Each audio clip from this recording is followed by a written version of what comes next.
तो हेलो दोस्तों, कैसे हो आप सभी। आप सभी का एक बार फिर से स्वागत है आपके अपने YouTube चैनल मन का दीप मनदीप में। दोस्तों, मैं मनदीप गंगोत्री से आपका हार्दिक स्वागत करता हूं। चलिए वीडियो की शुरुआत करते हैं, आपसे कुछ ज्ञान की बात करते हैं। दोस्तों, इस ब्रह्मांड में कहाँ है स्वर्गलोक या बैकुंठ लोक। आज की टेक्नोलॉजी से क्या वहाँ तक पहुँचा जा सकता है, और अगर पहुँचा जा सकता है तो कितने साल लगेंगे। तो दोस्तों, कहते हैं कि ब्रह्मांड की उत्पत्ति ब्रह्मा जी के जन्म के साथ शुरू हुई थी, और जब उनकी आयु समाप्त होती है तब यह ब्रह्मांड भी समाप्त हो जाता है। जहाँ ब्रह्मा जी रहते हैं उसे सत्यलोक कहा जाता है, जहाँ भगवान विष्णु और लक्ष्मी जी निवास करती हैं उसे बैकुंठ कहते हैं, जहाँ पहुँचना ही मोक्ष कहलाता है। जहाँ देवराज इंद्र के साथ सभी देवता निवास करते हैं उसे स्वर्गलोक कहा जाता है, जहाँ इंसान मृत्यु के बाद ही जा सकता है।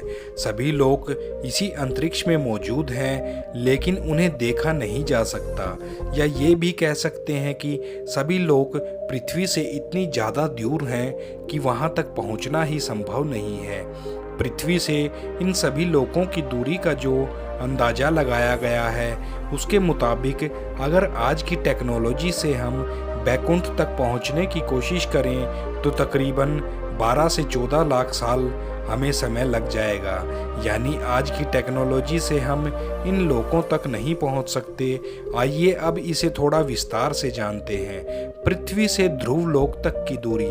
भगवत पुराण के अनुसार बैकुंठ का स्थान ध्रुव तारे की ओर है। ध्रुव तारे को पोल स्टार भी कहा जाता है, क्योंकि पृथ्वी के हर स्थान से यह तारा उत्तर दिशा में ही नजर आता है। पृथ्वी की ध्रुव तारे से दूरी करीब 434 प्रकाश वर्ष यानी कि लगभग 40 नील किलोमीटर दूर है। अब 40 नील किलोमीटर को आप ऐसे समझ सकते हैं कि 4 लिखने के बाद आपको उसके पीछे 15 जीरो लगानी पड़ेंगी, तब जाकर बनता है 40 नील किलोमीटर। ध्रुवलोक से महरलोक तक की दूरी। ध्रुवलोक से करीब 1 करोड़ योजन की दूरी पर महरलोक है, जो स्वर्गलोक का ही एक भाग है। कहा जाता है कि इस लोक का वातावरण बेहद खुशनुमा और खूबसूरत है। पुराणों के अनुसार जो लोग जीवन भर सामान्य इंसानों की तरह रहते हैं और कभी किसी के साथ बुरा नहीं करते, वे मृत्यु के बाद इसी लोक में जाते हैं। यहाँ वे सभी आत्माएं बहुत सुख सुविधा के साथ रहती हैं। महरलोक से जनलोक तक की दूरी। महरलोक के ऊपर 2 करोड़ योजन की दूरी पर है जनलोक, जहाँ ऐसे लोगों की आत्माएं जाती हैं जो बिना किसी स्वार्थ के दूसरों की मदद करते रहते हैं। ये स्थान बहुत सुंदर, सुखमय और तेजस्वी होता है। यहाँ जाने वाली आत्माओं को देवताओं के भी दर्शन होते रहते हैं। लोक से तपोलोक तक की दूरी। जनलोक से 8 करोड़ योजन की दूरी पर है तपोलोक, जिसे स्वर्गलोक का सबसे ऊंचा और श्रेष्ठ स्थान माना जाता है। यही वह स्थान है जहां सभी देवता निवास करते हैं। यहां जाने वाली आत्माएं देवताओं के केवल दर्शन ही नहीं बल्कि उनसे बात भी कर सकती हैं, लेकिन यहां जाने के लिए बेहद कठिन परीक्षा से गुजरना पड़ता है। जो लोग अपने पूरे जीवन भर अपने स्वार्थ का पूरी तरीके से त्याग करके केवल दूसरों के बारे में ही सोचते हैं और दूसरों की ही मदद करते हैं, साथ ही हमेशा भगवान की सच्ची भक्ति में भी लगे रहते हैं, उन्हीं लोगों की आत्माएं इस लोक में जा सकती हैं। तपोलोक से सत्यलोक की दूरी। इसके बाद तपोलोक से 12 करोड़ योजन की दूरी पर स्थित है सत्यलोक, जहाँ परमपिता ब्रह्मा जी और माता सरस्वती रहते हैं। कहते हैं कि यहाँ आत्माएं नहीं जाती, और अगर जाती भी हैं तो केवल उन्हीं लोगों की आत्माएं जा सकती हैं जो कई जन्मों से पुण्य कर्म करते चले आ रहे हैं, जो स्वर्गलोक पहुंचकर भी अपने सत्कर्मों और भगवान की भक्ति को नहीं छोड़ते। केवल उन्हें ही यहाँ जाने का सौभाग्य मिलता है। सत्यलोक से बैकुंठ तक की दूरी। सत्यलोक से 2 करोड़ 62 लाख योजन की दूरी पर स्थित है बैकुंठ लोक, जहाँ निवास करते हैं भगवान विष्णु और माता लक्ष्मी। बैकुंठ तक जाने को ही मोक्ष कहा जाता है।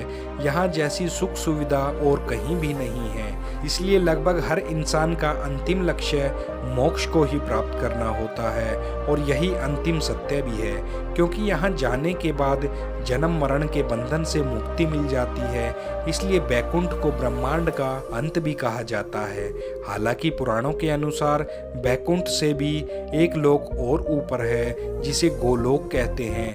गोलोक वह लोक है जहाँ भगवान श्री कृष्ण और राधा जी निवास करते हैं। इस तरह पृथ्वी से बैकुंठ तक की दूरी अब अगर सभी दूरियों को मिला लिया जाए तो 1 योजन 12 किलोमीटर माने तो पृथ्वी से बैकुंठ तक की दूरी हुई लगभग 4 पदम 10 नील 40 खरब किलोमीटर, जो बहुत ज़्यादा है। फिलहाल आज हम अंतरिक्ष में 28,000 किलोमीटर प्रति घंटे की रफ्तार से सफ़र कर सकते हैं। उस हिसाब से अगर हम बैकुंठ तक की यात्रा पर निकलें तो हमें लगभग 12 से 14 लाख साल समय लग जाएगा।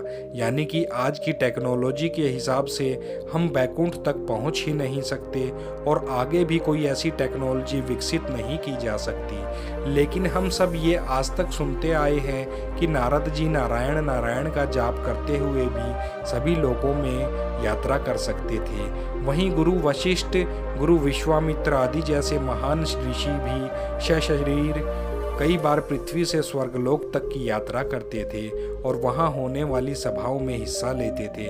दरअसल ये सभी ऐसा इसलिए कर पाते थे क्योंकि उन्होंने अपने तपोबल से मन की गति से कहीं भी आने जाने की शक्ति प्राप्त कर ली थी। इसलिए वह कुछ ही मिनटों में पृथ्वी से इन लोकों तक की यात्रा कर लेते थे।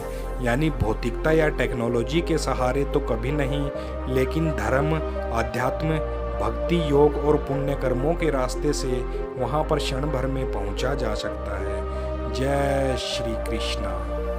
तो दोस्तों, ये थी आज की ज्ञान की बात और साथ ही साथ चैनल को कृपया सब्सक्राइब कर दें। आपके सब्सक्राइब करने से मुझे मोटिवेशन मिलता है ताकि मैं नई नई वीडियो और नई नई जानकारी आपके लिए ला सकूं। दोस्तों, मौज लो, रोज लो, ना मिले तो खोज लो। आप सभी का दिल से धन्यवाद।